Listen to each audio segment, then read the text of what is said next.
I don't speak only on the authority of that child and someone who grew up in the Palestinian territory. I also speak on the authority of someone who has 10 years of experience in a counterterrorism of the Israeli intelligence. It took us 8 years to capture someone by name Ibrahim Hamid, this mass murderer. 8 years he hid in a small town of Ramallah, less than 20,000 people. It took us 8 years to capture him, while he was sending suicide bombers every other day. It was a big nightmare to capture him. And you know now what they are doing? Why the hostage situation that we have in Gaza? They want him. He's on the top of the list to be released. Ibrahim Hamid, remember his name? Look him up. They want mass murderers to go back to the street. And if you ask yourself, the guy that you saw earlier, Yahya Sinwar, with the child and the rifle, this guy was released just recently, part of the prisoner exchange with Israel, when Israel had to release more than 1,000 Hamas members to return one Israeli soldier back to his mother.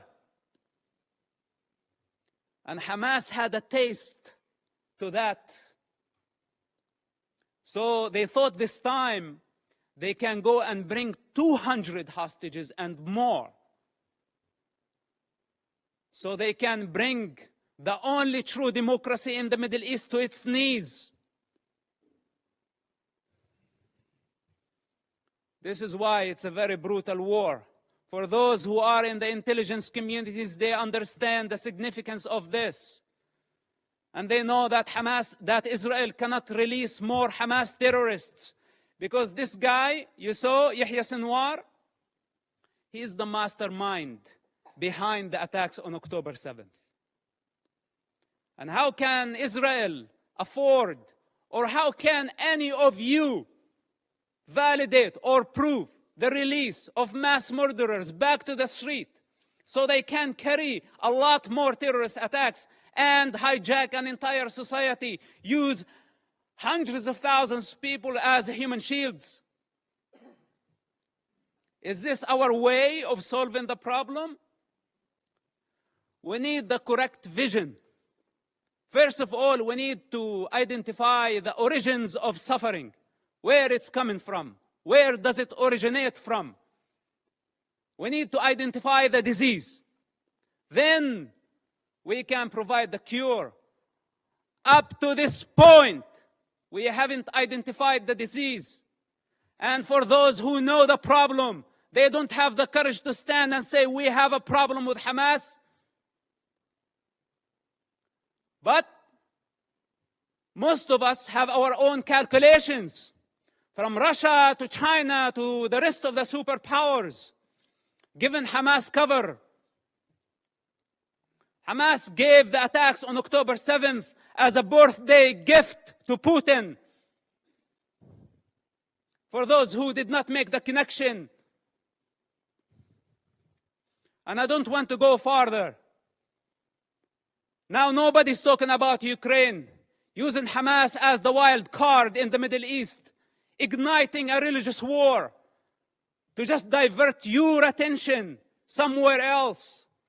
All those criminals, whether they were high profile or low profile, they are all savages. They are all enemies of children and enemies of humanity. The United Nations and the rest of the international community have empowered con men who used what's so-called Palestinian cause to become richer. They were seeking power and wealth. They did not care about the Palestinian people. As the children of Gaza sink in despair and poverty, leaders of Hamas, along with their families and their entourage, enjoy the Four Seasons Hotel in Doha, Qatar.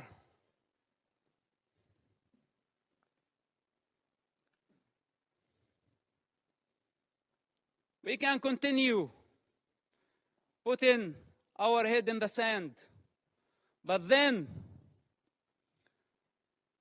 we have escaped our responsibility.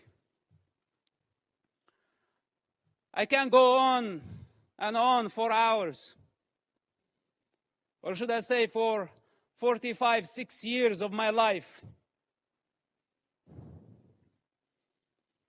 But I don't have the time. I don't have the time.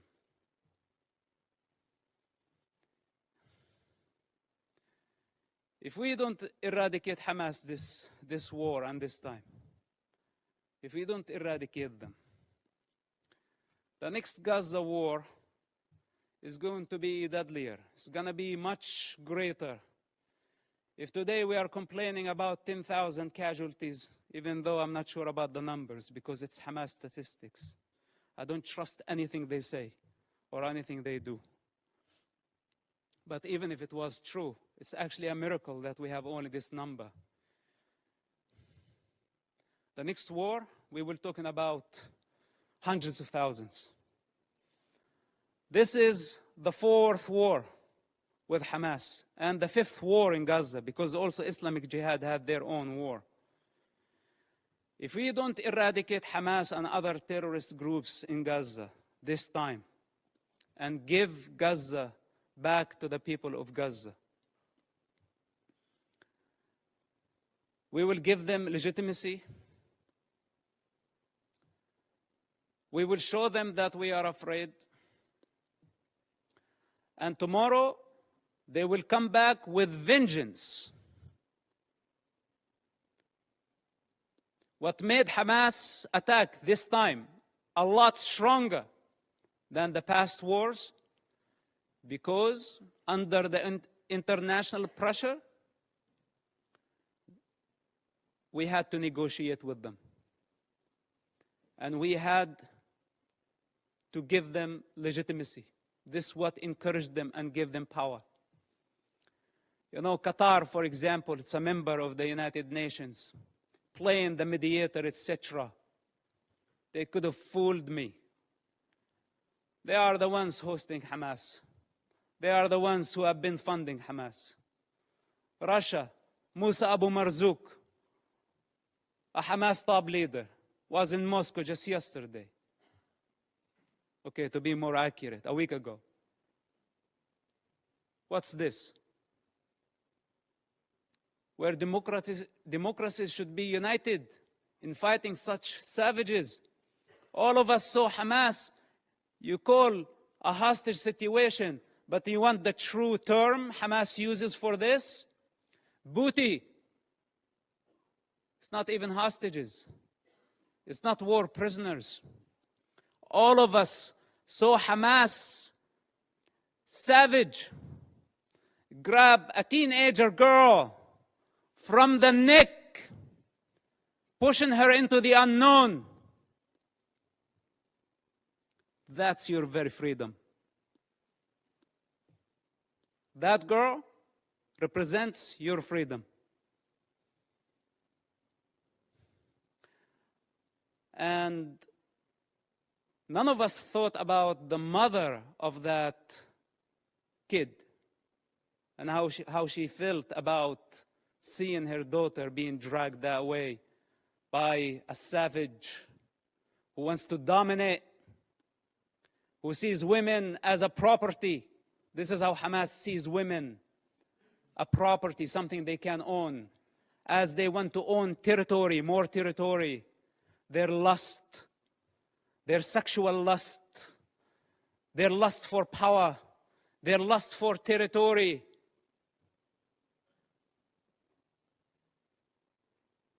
I had to die many times in order to transcend this mentality. So we are talking about a big problem. It's beyond Israel. And here is the danger. And with this, I will conclude. The danger if Israel fail their war in Gaza, which is a brutal war, because if it was open war, Israel would annihilate Hamas in no time, matter of hours, let's say days. Hamas is finished. But since Hamas strategy, it's a strategic thing of Hamas to take human shields. This crime cannot be forgiven. None of us should forgive this crime. Gambling with children's blood for political gain, it doesn't get worse than this. So Israel now got stained by blood. This is what Hamas wanted to happen from day one. They wanted to sacrifice thousands of children so Israel can take the blame. Digging tunnels and bunkers under hospitals, schools, launching missiles. A Hamas misfire, how many people killed at a hospital, and they went so fast to blame Israel, and the rest of the world listened to them and listened to their propaganda. Nobody is concerned to check what is true and what is false. Whatever that serve our political and short-term interest, we go for it. Suicidal, not knowing that we are going against evolution. We are going against the collective consciousness of humanity. We're going against the interest of children, the defenseless children who has no one to speak on their behalf. They don't have the power to discern. And yes, they are dying. But who's causing all this death? Blame is the cheap way. It's the way of the coward. Those who have the courage take responsibility. They don't blame.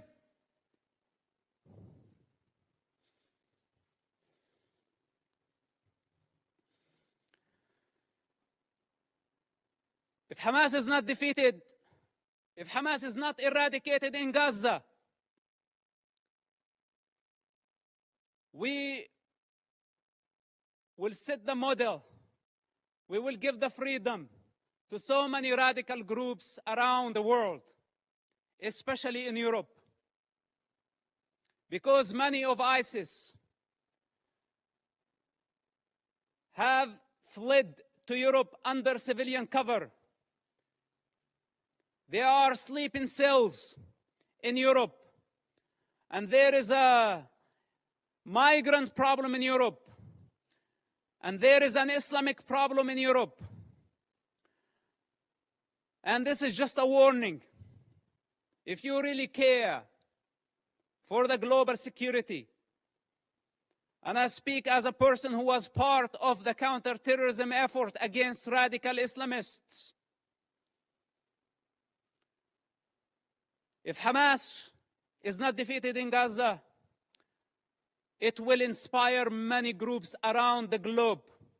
They will see that few thousands of savages can blackmail the international community, the superpowers, and bring democracies to their knees. Many of them are watching now, and many of them are very happy about how the world is responding.